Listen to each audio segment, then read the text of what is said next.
Assalamualaikum warahmatullahi wabarakatuh. Kita ketemu lagi di channel Kimia 1001. Pada pertemuan kali ini kita akan membahas tentang menghitung perubahan entalpi menggunakan data percobaan.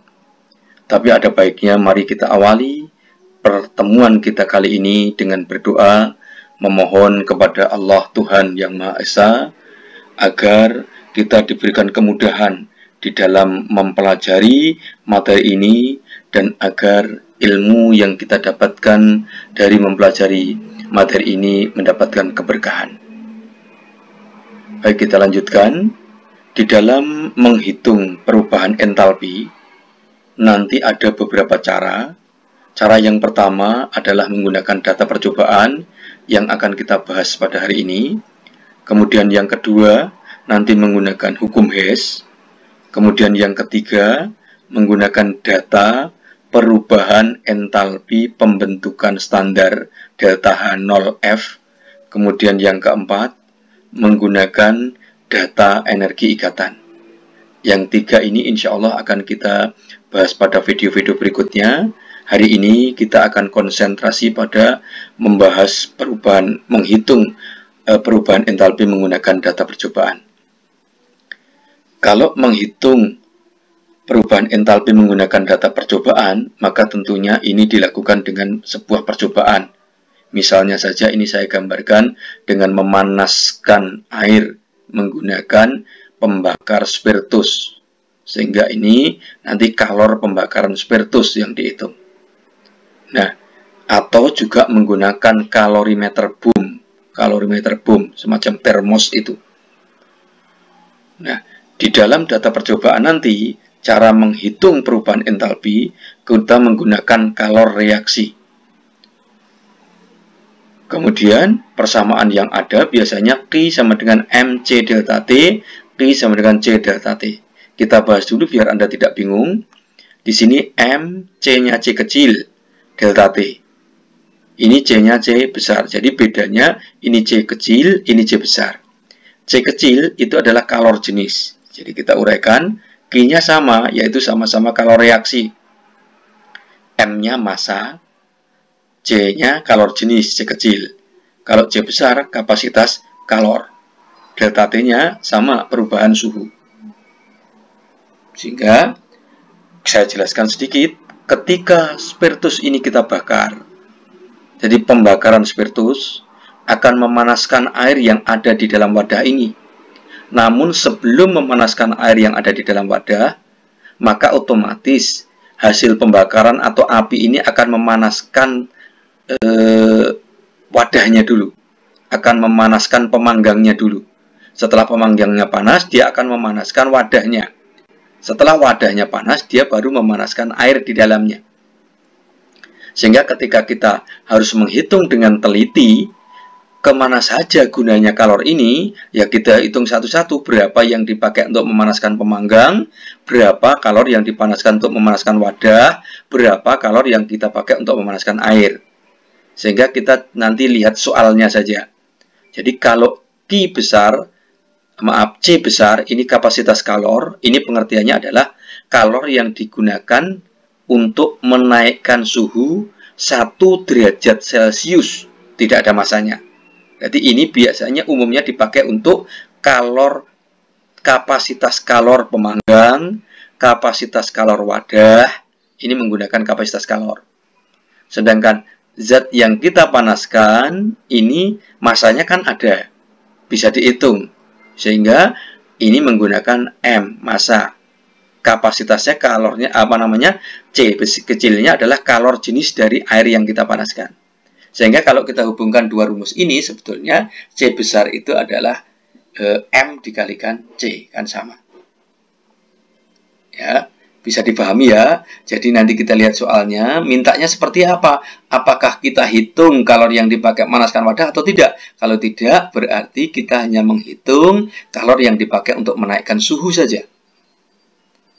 Sedangkan perubahan entalpi adalah kalor reaksi dibagi mol.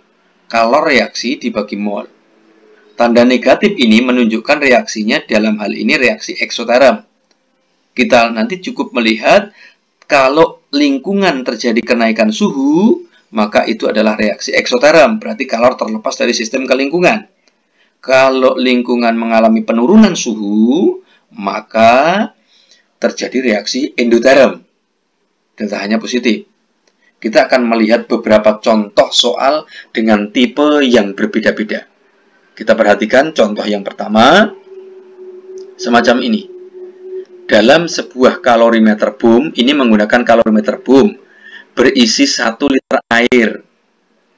Direaksikan 1,6 gram gas metana dengan oksigen. Mohon diperhatikan, sistem dari ini adalah gas metana dengan oksigen. 1 liter air ini adalah lingkungan. Sehingga ketika 1 liter air mengalami kenaikan suhu, maka yang terjadi adalah kenaikan suhu lingkungan. Sehingga reaksinya reaksi eksoterm. Oke, saya lanjutkan. Jika dari reaksi tersebut suhu mengalami kenaikan 2 derajat Celcius, kapasitas kalorimeter, berarti ini ada C besarnya, kapasitas kalor C besar, sehingga kita diminta menghitung kalor yang dipakai untuk menaikkan suhu wadahnya. Kalor jenis air sekian, 4,2 Joule per gram per derajat Celcius, massa jenis air 1 gram per mili, sehingga kalau ini 1 liter, itu sama dengan 1000 mili, sama dengan 1000 gram. Tentukan berapa kilojoule perubahan entalpi pembakaran gas metana. Sehingga dari sini, karena kita diminta menghitung 2, Q1 kalor yang dipakai untuk menaikkan suhu. Kok tahu, Pak? Karena ini ada M, ada C. Masanya siapa? Masanya air. C-nya kalor jenisnya air. Kalor jenisnya air ini 4,2. Q2 kalor yang dipakai untuk memanaskan wadahnya. Wadahnya adalah kalorimeter. Sehingga C besar ini adalah kapasitas kalor dari kalorimeter. Berapa? 958 Joule per derajat Celcius. Ya. Kemudian Q-nya, Q totalnya adalah Q1 ditambah Q2. Q1 untuk memanaskan air, Q2 untuk memanaskan wadahnya. Sehingga kita hitung dulu, Q1-nya adalah MC delta T. M-nya ini masanya air, 1 liter menjadi 1000 gram, C-nya 4,2, delta T-nya 2. Sehingga kita peroleh Q1-nya 8200 Joule.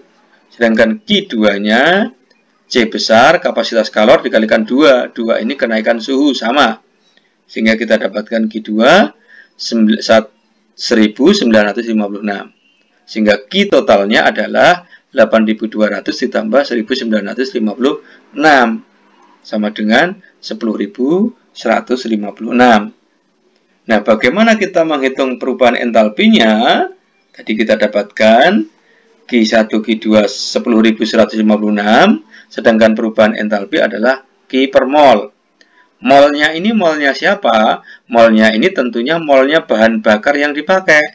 Yang dipakai adalah 1,6 gram gas metana. Jadi kalornya berasal dari sini. Sehingga molnya ya kita hitung, molnya gas metana. Mol itu gram dibagi mr. 1,6 gram, mr-nya metana itu 16. Dari mana 16? C-nya kan 12 AR-nya. Hanya 1 kali 4. Sehingga 12 tambah 4, 16. Sehingga 0,1 mol. Sehingga kita dapatkan delta H adalah 10.156 dibagi 0,1. 101.560 Joule. Kalau kita jadikan kilo, maka perubahan entalpinya 101,56 kJ per mol. Sekali lagi, tanda negatif ini menunjukkan reaksinya reaksi eksoterm, reaksi pembakaran. Oke, ini tipe soal yang pertama. Tipe soal yang kedua, kita dapatkan di sini. Sebanyak 2 liter air, ya ini air sebanyak 2 liter dipanaskan menggunakan gas LPG. Sehingga ini, pemanasnya adalah LPG dari suhu 27 menjadi 75. Sehingga kita nanti menghitung kenaikannya berapa. menghabiskan 22 gram gas LPG. Berarti yang kita pakai 22 gram gas LPG. Jika LPG dianggap propana, LPG itu sebenarnya campuran, tapi dalam soal ini meminta dianggap sebagai propana C3H8, MR-nya 44, dan seluruh energi dari pembakaran digunakan untuk memanaskan air.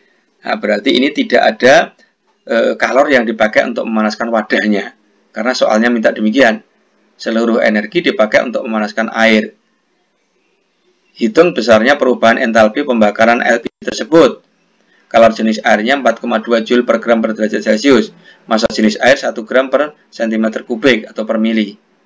Sehingga karena ini tidak ada kalor yang dipakai memanaskan wadah, maka kita cukup menghitung dari satu rumus. Q, M, C, delta T. M-nya ini M-nya siapa? M-nya ini M-nya air. Karena yang dimanaskan air. Yang menerima kalor adalah air. 2 liter itu sama dengan 2000 mili. 2000 mili sama dengan 2000 gram. Karena ini massa jenisnya adalah 1 gram per cm kubik. C-nya 4,2, delta T-nya 48. Dari mana 48? Dari 27 ke 75. Kenaikannya 48 derajat Celcius. Sehingga kalor reaksinya adalah 403.200 Joule. Ini kalor reaksi, bukan perubahan entalpi. Sehingga kalau kita ngitung perubahan entalpinya, ini molnya dulu kita hitung, yang dipakai bakar adalah propana sebanyak 22 gram. MR-nya 44, sehingga molnya 22 dibagi 44 sama dengan setengah. Sehingga perubahan entalpinya, Q per molnya 403.200 dibagi setengah sama dengan 806.400 Joule. Ya, sehingga perubahan entalpinya dijadikan kilo, negatif 806,4 kJ per mol. Sekali lagi tanda negatif, ini menunjukkan reaksi ini adalah reaksi eksoterm. Ini contoh yang kedua. Berbeda dengan yang pertama tadi. Nah, sekarang saya sampaikan contoh yang ketiga, yang berbeda lagi, biar Anda memahaminya.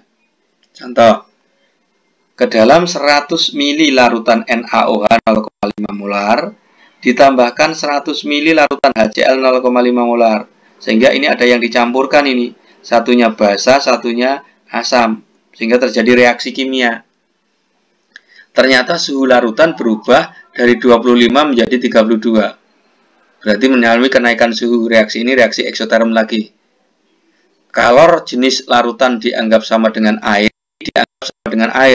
Sebetulnya bukan air karena campuran dari NaOH dengan HCl. Tapi dianggap sama dengan air. Massa jenis larutan 1 gram per mili. 1 gram per mili berarti kalau 100 mili sama dengan 100 gram. Dan dianggap kalorimeter tidak menyerap suhu. Kalorimeter tidak menyerap suhu, sehingga semua kalor dipakai untuk memanaskan larutan. Sehingga kita ngitungnya cuma sekali lagi. Ya, Q sama dengan MC delta T. Nah, ini hati-hati. M-nya ini, apa toh yang ada di dalam wadah? Yang di dalam wadah itu adalah 100 mili NaOH ditambah 100 mili HCl. Sehingga M-nya ini adalah 100 mili ini ditambah 100 mili ini. Karena itu yang ada di dalam. Ya, massa jenisnya 1, sehingga mili sama dengan gram. 100 tambah 100 berarti 200 gram. C-nya 4,2. Delta T-nya 7. Dari mana 7? 25 menjadi 32. Sehingga kita dapatkan Q-nya 5.880 Joule. Ya, delta H Q per mol. Nah, bagaimana kita menghitung molnya? Ya, yang bereaksi ini adalah NaOH dengan HCl. Kebetulan di sini molnya sama. Kalau tidak sama ya kita tuliskan reaksinya dulu. Jadi molnya NaOH sama dengan molnya HCl. Mol itu apa? Dulu di kelas 10 sudah dipelajari bahwasanya molar itu adalah mol per liter. Mol per liter. Sehingga mol adalah molar dikalikan liter. Berapa molar? 0,5. Berapa liter? 0,1. Kok 0,1, Pak? Karena 100 mili. Tidak dijumlahkan loh ya, tidak dijumlahkan. Sehingga ketemu 0,1 kali 0,5, 0,05 mol. Nah, setelah kita tahu molnya, ini kadang-kadang yang kita lupa. Ya, kita lupa dalam menentukan molnya. Oke, setelah ketemu molnya, maka kita hitung biasa. Delta H Ki per mol 5880 dibagi 0,05 117.600 Joule. Ini kok nggak min Pak, otomatis ini negatif. Kenapa negatif? Karena terjadi kenaikan suhu, reaksinya reaksi eksoterm, sehingga delta H-nya adalah negatif 117,6 kJ per mol. Ya, ini beberapa contoh soal. Anda kembangkan sendiri, tidak mungkin video ini berlama-lama, nanti kasihan Anda yang mendengarkan. Mudah-mudahan video ini bermanfaat bagi Anda. Jangan lupa subscribe dan bagikan video ini. Mudah-mudahan Anda mendapatkan pahala dengan men-share video ini, karena video ini mudah-mudahan bermanfaat bagi orang lain.